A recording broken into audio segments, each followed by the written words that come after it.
Et si les flammes de la fin des temps brûlaient déjà au cœur du Moyen-Orient? Et si derrière chaque missile, chaque affrontement entre l'Iran et Israël, se cachait une prophétie oubliée? Frères et sœurs, aujourd'hui, nous allons explorer une hypothèse troublante, mais prophétiquement fondée. Et si le conflit Iran-Israël était l'un des catalyseurs de l'apparition imminente du Mahdi? Cette vidéo vous fera voyager entre hadiths, géopolitique et signes de la fin des temps. Si vous êtes passionné par les signes de l'heure, abonnez-vous dès maintenant à notre chaîne La Foi Islamique et activez la cloche pour ne manquer aucun épisode. Ô Allah, Maître des mondes, accorde-nous la lumière pour discerner la vérité et le cœur sincère pour l'accepter. Ne nous écarte pas des signes de ton décret et fais de nous des témoins de ta justice. Amen. Partie 1.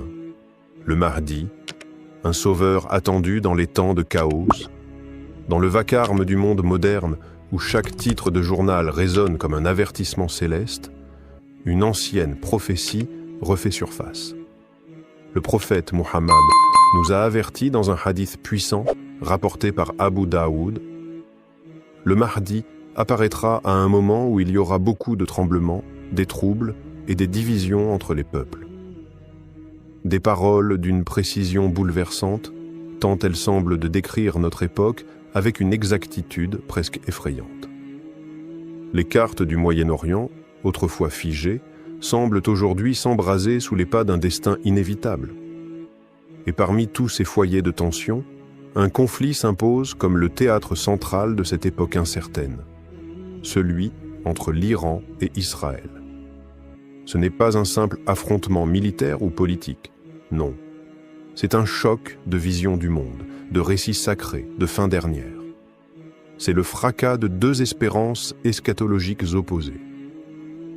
Israël, puissance sioniste, se prépare, se défend, frappe, dans une logique de domination mais aussi de peur, car à ses frontières, l'Iran, animé d'une idéologie chiite profondément ancrée dans la notion de fin des temps, attend lui aussi un sauveur, le Mahdi.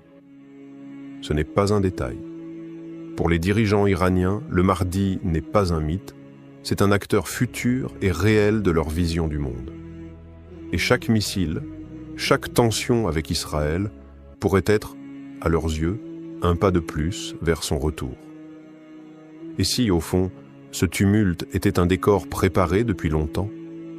Et si ces conflits n'étaient pas de simples conséquences d'enjeux politiques, mais des signes? Le monde semble entrer dans une phase de secousse globale. Un désordre qui appelle à l'ordre divin. Une injustice croissante qui annonce la venue de celui qui la combattra. Alors, la question n'est plus si le Mahdi apparaîtra, mais quand? Et si ce quand avait déjà commencé? Partie 2. L'Iran et la vision chiite du Mahdi. Lorsque l'on parle du Mahdi, la plupart des musulmans pensent à une figure à venir, inconnue, qui apparaîtra soudainement dans un monde plongé dans le chaos. Mais pour les chiites du haut des Simains, l'histoire est différente, presque renversante. Dans leur croyance, le Mahdi est déjà né. Il s'agit du 12e imam, Muhammad ibn al-Hassan, né au IXe siècle, occulté par la volonté divine et promis à un retour spectaculaire à la fin des temps. Ce n'est pas un espoir futur, c'est une attente vivante, active, nourrie au quotidien dans les discours politiques, les prières, les institutions. En Iran, cette attente a été érigée en doctrine d'État. La République islamique ne se contente pas d'afficher des valeurs religieuses. Elle affirme incarner une mission spirituelle. Ce n'est pas un hasard si l'ayatollah Khamenei, guide suprême du pays, évoque souvent la nécessité de préparer la société à l'avènement du Mahdi. Ce ne sont pas des paroles symboliques, c'est un programme. Une vision stratégique mêlant foi, politique et eschatologie. Chaque décision de l'État, chaque position géopolitique, chaque alliance est traversée par cette idée. L'Iran est le bras qui pave le chemin du Mahdi. Une ambition immense qui donne à ce pays une posture unique dans le monde musulman. Là où d'autres États se limitent à des intérêts nationaux, l'Iran se perçoit comme un moteur d'un projet cosmique. Et ce projet a un adversaire identifié, Israël. Car dans la vision chiite, mais aussi selon des hadiths reconnus chez les sunnites, une confrontation est annoncée entre les musulmans et les juifs à la fin des temps. Le prophète a dit, rapporté dans Sahih Muslim, « L'heure ne viendra pas avant que les musulmans ne combattent les juifs. » L'Iran, par son soutien à la Palestine, au Hezbollah et sa rhétorique antisioniste, se place au cœur de cette dynamique prophétique. Mais la vraie question est vertigineuse. Agit-il en acteur conscient d'un dessein divin? Ou est-il l'instrument d'un plan qui le dépasse? Partie 3. Israël, un signe de l'heure? Depuis que l'État d'Israël a été proclamé en 1948, un frisson a parcouru la conscience du monde musulman. Ce n'était pas simplement la naissance d'un État, mais peut-être l'activation d'un compte à rebours invisible. Les paroles du prophète résonnent aujourd'hui avec une intensité étrange. Les Juifs se regrouperont en Palestine, et c'est là que les combats auront lieu. Ibn Majah. Et c'est précisément ce que l'on observe. Israël, minuscule sur la carte, concentre pourtant la plus grande population juive du monde, devant même les États-Unis. Pourquoi ce rassemblement soudain en une seule terre? Pourquoi ici? Pourquoi maintenant?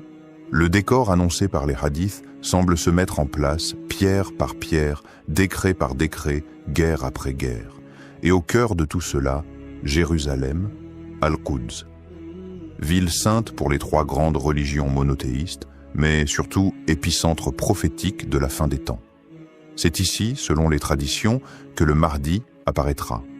C'est ici que Issa, Jésus, redescendra. C'est ici que Dajjal sera confronté. Or, Israël ne cache pas son obsession pour cette ville. Ses dirigeants, ses colons, ses extrémistes religieux veulent l'annexer, la judaïser, l'effacer de l'identité musulmane. Mais pourquoi cet acharnement? Parce que Jérusalem est bien plus qu'un territoire. C'est une clé de l'eschatologie. Le conflit avec l'Iran, quant à lui, ne semble plus pouvoir être désamorcé.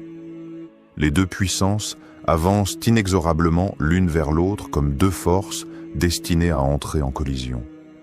Missiles, drones, cyberattaques, mais aussi menaces de frappe sur les sites sacrés, sur le Liban, sur Gaza, sur la Syrie. À chaque nouvelle tension, c'est comme si une horloge cosmique avançait d'un cran. Et le monde, trop occupé à regarder les chiffres du pétrole ou les sommets diplomatiques, ne comprend pas qu'il assiste peut-être à une scène prophétique en direct. Et si ce n'était pas du hasard? Et si, à travers ces guerres et ces confrontations, Allah traçait un chemin vers ce que l'humanité redoute ou espère. Partie 4. Les signes mineurs de l'heure s'alignent. Le monde autour de nous semble s'effriter, fissuré par des forces invisibles et des puissances que nul ne contrôle vraiment. Le prophète, dans sa sagesse infinie, nous a transmis un héritage d'avertissement, une carte céleste des événements qui précèdent l'arrivée du Mahdi. Ces signes, appelés signes mineurs de l'heure, sont aujourd'hui visibles pour qui veut bien les voir. Parmi eux, la multiplication des guerres au Moyen-Orient, des conflits meurtriers qui ne cessent de s'intensifier, de se propager, comme une traînée de poudre dans une région déjà meurtrie. Ce n'est pas une simple série d'affrontements politiques, mais le reflet d'un bouleversement plus profond, spirituel. Puis, la montée des tensions sectaires, un déchirement interne entre musulmans sunnites et chiites qui semble être poussé à son paroxysme. Des frères ennemis divisés par des siècles d'histoire, d'interprétation, de rancune. Un schisme qui affaiblit la Oumma, mais semble paradoxalement préparer une unité sous l'égide du Mahdi. La profanation de Jérusalem, ce joyau sacré, s'inscrit aussi dans cette toile. Le non-respect des lieux saints, la lutte acharnée pour le contrôle de cette ville unique, symbolise plus qu'un conflit territorial. C'est un affrontement pour le cœur même de la foi. Et la nature elle-même se rebelle en voyant des signaux, comètes traversant le ciel comme des messages divins, tremblements de terre qui secouent la Terre Sainte, éclipses qui ne respectent plus les rythmes habituels. Ces phénomènes célestes sont autant de rappels que le temps du changement est proche. Ce tumulte, politique, social, spirituel, cosmique, s'inscrit parfaitement dans le contexte brûlant entre l'Iran et Israël. Les alliances se créent et se brisent à un rythme effréné. Les rumeurs d'armes nucléaires circulent dans l'ombre, et l'atmosphère est saturée d'une tension palpable, presque électrique. Peut-être que ce climat de chaos absolu est le théâtre même où le Mahdi doit faire son apparition. Un monde au bord du gouffre, où la justice et la vérité sont étouffées par le bruit des armes et la ruse des puissants. Un monde où seuls ceux qui gardent la lumière au cœur pourront discerner la voie. Un monde prêt pour une renaissance. Partie 5. Et si la guerre était le signal? Imaginez un instant que la venue du Mahdi ne soit pas un événement lointain, une promesse encore lointaine à attendre patiemment, mais qu'elle surgisse au cœur même du chaos, dans la tourmente d'une guerre dévastatrice. Et si, dans le fracas des bombes, dans les cris des peuples, dans les ombres mouvantes des stratégies mondiales, le Mahdi faisait son apparition, bouleversant l'ordre établi? Le prophète nous a prévenu que le temps qui précède le Mahdi serait marqué par la division, la lutte pour le pouvoir, un triple affrontement entre fils de califes, où aucun ne prendra le dessus. 3 hommes se disputeront l'autorité, chacun étant fils d'un calife. Aucun d'eux ne l'emportera, et ensuite le Mahdi apparaîtra à la Mecque, à Ahmad. Cette image dépeint une période d'instabilité extrême, un terrain fertile pour que surgisse celui qui viendra réconcilier, restaurer et guider. La guerre imminente entre l'Iran et Israël, exacerbée par l'intervention de grandes puissances, semble tracer le chemin de ce scénario prophétique. Chaque missile lancé, chaque discours belliqueux, chaque alliance éphémère, chaque menace nucléaire apparente participe à la construction d'un moment charnière. Ce moment où le destin du monde basculera. Ce moment où l'histoire cessera d'être seulement humaine pour devenir divine. Le Mahdi ne sera pas simplement un sauveur venu du ciel, il sera l'incarnation de la justice dans un monde qui n'en a plus. Il apparaîtra dans l'ombre du tumulte, dans le souffle des guerres, pour éclairer la voie de la paix et de la vérité. Nous ne sommes peut-être plus si loin de ce tournant historique. Le voile entre notre temps et l'heure finale se lève doucement et les signes s'accumulent. Sommes-nous prêts à reconnaître ce que l'avenir nous réserve? Alors que les tensions montent et que le Moyen-Orient semble à feu et à sang, il est essentiel de ne pas perdre de vue les enseignements prophétiques qui nous éclairent sur ces événements. L'apparition du Mahdi n'est pas un simple mythe, mais une réalité spirituelle qui transcende les conflits humains. Le tumulte actuel, loin d'être un hasard, pourrait être le prélude à un bouleversement divin, une renaissance guidée par la justice et la lumière. Face à cette attente, notre responsabilité est claire. Renforcer notre foi, purifier notre cœur et rester vigilant. Car c'est dans cette épreuve que la vérité se révélera à ceux qui cherchent sincèrement. Que cette vidéo vous inspire à garder l'espoir et à approfondir votre connaissance. Frères et sœurs en islam, ce que vous allez entendre aujourd'hui n'est pas une fiction, ni une analyse géopolitique comme les autres. C'est une plongée au cœur d'un conflit réel, où les lignes entre l'histoire, les prophéties et l'actualité semblent se confondre. L'Iran, Israël. 2 puissances que tout oppose, mais un seul théâtre, le Moyen-Orient en feu, et au milieu de cette tension, une question hante les croyants. Le Mahdi va-t-il intervenir? Est-ce enfin le moment? Avant d'aller plus loin, abonnez-vous à notre chaîne, La Foi Islamique, activez la cloche et rejoignez cette quête de vérité spirituelle au cœur des événements les plus brûlants de notre époque. Bismillahi Rahmani Rahim. Louange à Allah, maître des mondes, celui qui détient les clés du visible et de l'invisible. Que la paix et les bénédictions soient bîmées sur notre bien-aimé prophète Mohammed, lumière dans l'obscurité de notre époque. Ô Seigneur, montre-nous la vérité comme étant la vérité et accorde-nous la force de la suivre. Montre-nous le faux comme étant le faux et donne-nous la capacité de nous en éloigner. Amin. Partie 1. Le conflit Iran-Israël, une rivalité enracinée dans l'histoire. Imaginez deux géants dressés face à face, leurs regards fixés au-delà du champ de bataille. Ce qu'ils voient, ce n'est pas simplement l'autre. Non. Ils voient l'histoire, la fin, l'accomplissement d'un dessein. Ce n'est pas une guerre pour un territoire, c'est une guerre pour le sens. Israël, petit par la taille, immense par l'influence. Un État né du tumulte du XXe siècle, forgé dans le feu des persécutions et porté par une destinée que ses partisans lisent dans les textes bibliques. Chaque attaque, chaque missile, chaque opération militaire est, pour eux, une défense de ce qu'ils croient être une promesse, survivre jusqu'à l'avènement de leur Messie, Jérusalem est leur centre, le mont du Temple, leur obsession. Et l'histoire, selon eux, se dirige lentement, mais sûrement, vers l'accomplissement de cette prophétie. Mais en face, l'Iran ne se contente pas d'observer. Il avance avec une autre lecture du destin. Une lecture chiite, ancrée dans la douleur des imams assassinés, dans l'attente brûlante de la réapparition du 12e imam, le Mahdi. Pour les dirigeants de Téhéran, le monde ne peut pas continuer tel quel. Il faut le purifier, le bouleverser. Leur conviction, le chaos contrôlé, prépare l'ordre divin. Et cet ordre commence par la chute des puissances qu'ils considèrent comme oppressives. À commencer par Israël, des agents iraniens à Gaza, des missiles du Hezbollah au Liban, des drones lancés depuis la Syrie, des cyberattaques invisibles mais dévastatrices. Et, plus récemment, des frappes israéliennes chirurgicales sur des généraux iraniens à Damas ou ailleurs. Ce n'est plus un jeu d'échecs, c'est une danse de feu. Mais derrière chaque mouvement militaire se cache un souffle bien plus profond, celui d'un monde qui attend quelque chose.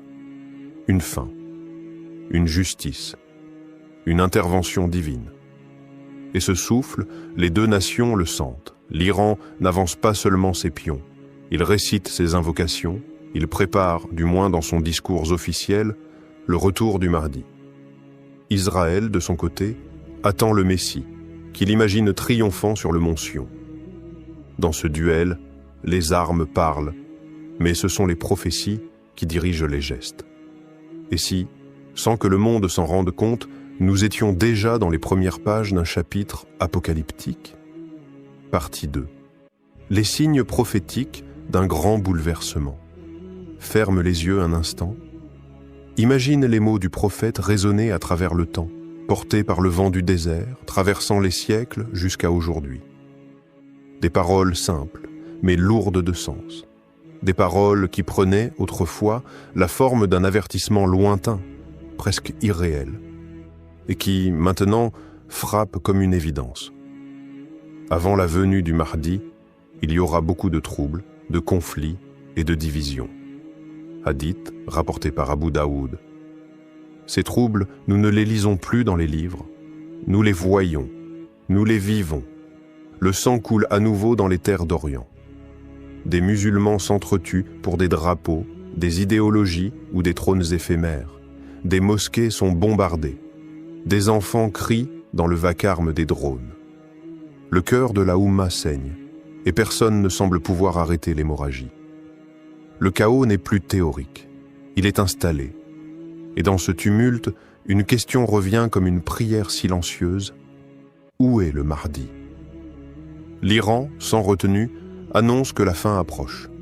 Dans ses discours, ses chants militaires, ses prêches du vendredi, l'idée revient sans cesse, une confrontation finale contre l'injustice personnifiée. Et pour eux, cette injustice a un nom, Israël. Ce n'est plus de la politique, c'est une mise en scène messianique, un théâtre eschatologique qui dépasse les ambitions humaines. Car selon la tradition islamique, lorsque le monde atteindra un point de rupture, Allah enverra un homme, un juste, un rassembleur, le Mahdi. Et ce point de rupture n'est-il pas déjà là?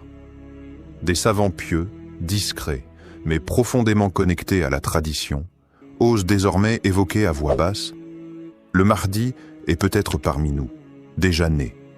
Il observe, il attend, il pleure les injustices. Ce ne sont pas des fantasmes, ce sont des échos, des frissons dans les âmes. Comme si l'humanité entière sentait, sans pouvoir l'expliquer, qu'un basculement approche, une fracture du monde, une aube inconnue.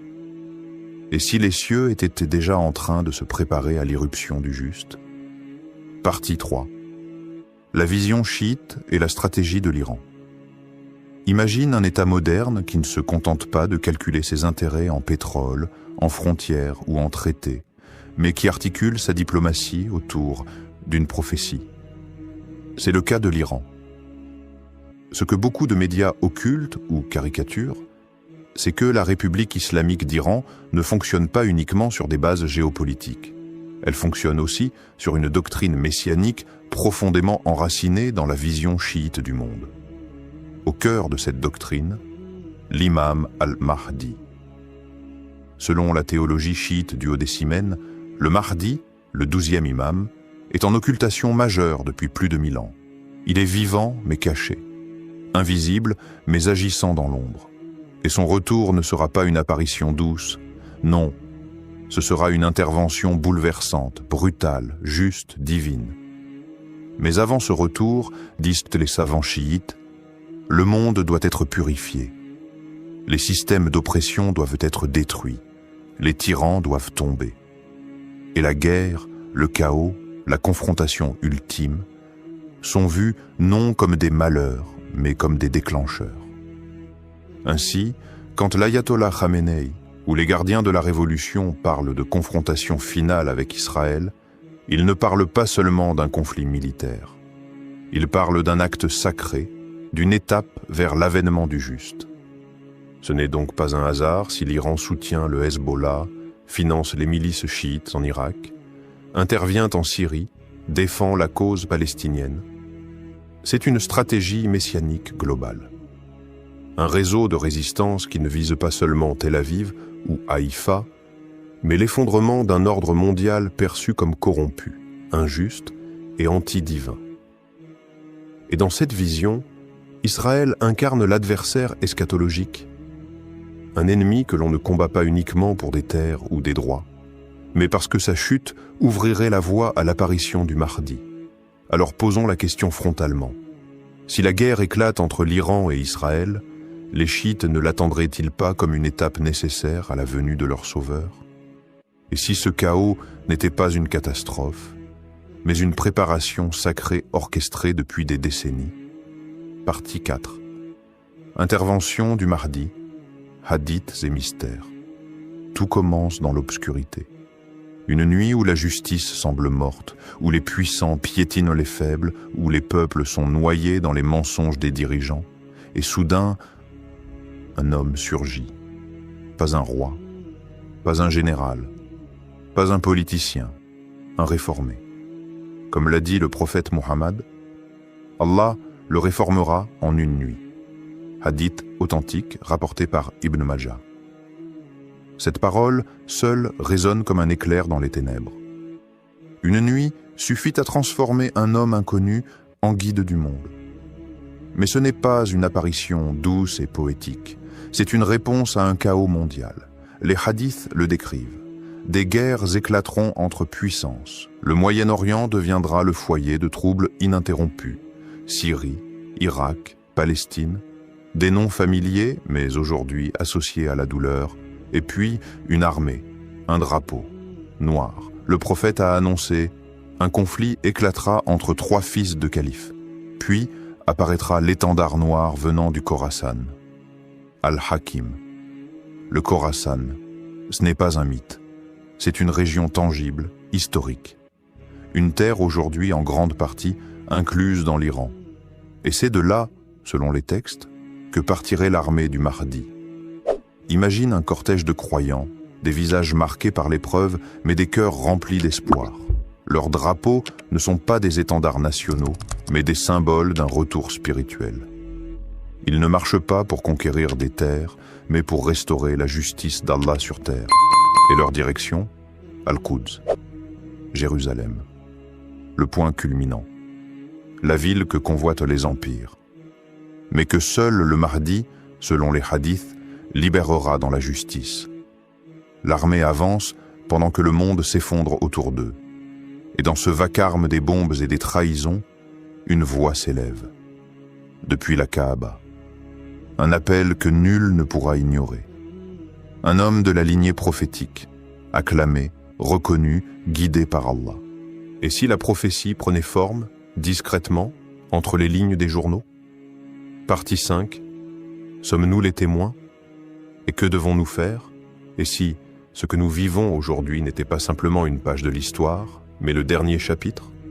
Les bombes tombent, les alliances se font et se défont, les discours des puissants s'enflamment, mais le vrai théâtre, celui qui compte aux yeux d'Allah, se trouve dans le cœur de chaque croyant.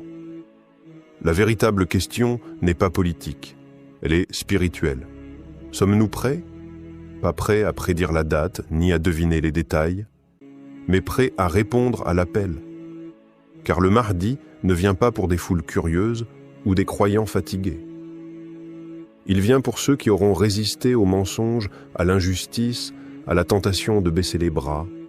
Il vient pour ceux qui auront lavé leur cœur des hypocrisies modernes, pour ceux qui auront pleuré la nuit, invoquant leur Seigneur dans l'attente du juste. As-tu déjà imaginé ce moment?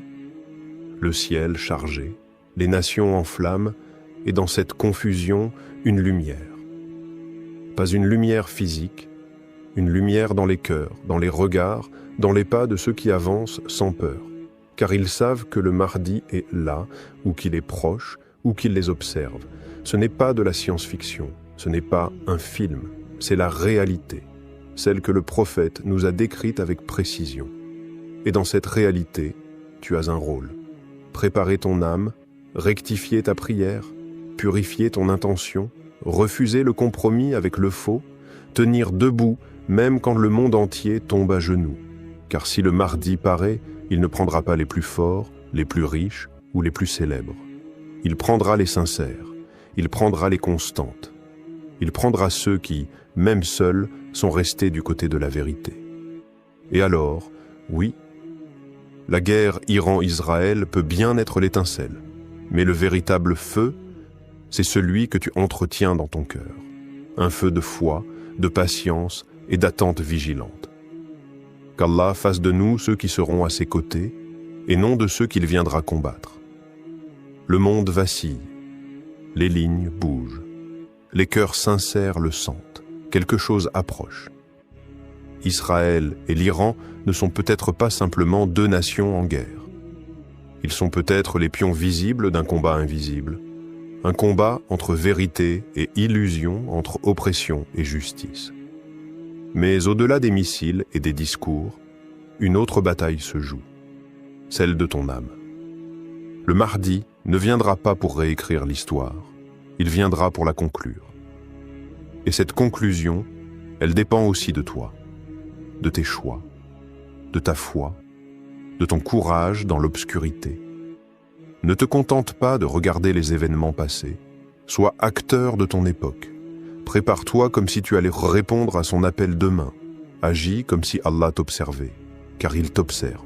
Et quand ce jour viendra, car il viendra, qu'Allah fasse de toi un des cœurs éveillés, un des visages confiants, un des soldats de la Houlouda de la lumière. Amen.